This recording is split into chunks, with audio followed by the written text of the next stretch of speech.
Hello guys, welcome my channel. তো আশা করি সবাই খুব ভালো আছে। আমিও খুব ভালো। তোমার ভাবছে এখন কী করছে। তো সকাল সকাল আমি বাপের বাড়ি চলে এসেছি জামাই ষষ্ঠীর জন্য।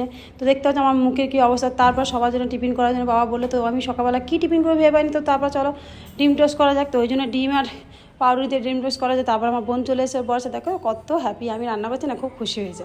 তো তারপর আমার ছেলেকে টিফিন দিয়ে আমার ছেলেও খাচ্ছে। তো তারপর আমি আমার মায়ের জন্য শাড়ি আনতে গেছিলাম, কেন আমার মা নতুন শাড়ি পরতে হবে জামাই ষষ্ঠীর দিন। তো সেই জন্য আমি এই শাড়িটা দিচ্ছি মাকে।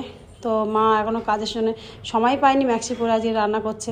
তো আমার বোন এসে খুবই রাগারাগি করেছে আমার মায়ের উপরে, যে তুমি রেডি হওনি কেন, তুমি এই অবস্থা আছো, যাও রেডি হও। ও রান্না করছে। তো তারপর বোন ভাজাভুজিগুলো সব করেছে, তারপর রান্নাগুলো বাদবাকি আমিও করেছি। তো আমি এখন সবাইকে দেখাচ্ছি, কেন সবাই খুব ব্যস্ত আছে জামাই ষষ্ঠীর দিন। তো চলো তারপর দেখাই আমি কী রান্না করছি। এটা হলো খাসির মাংস আমি করছি।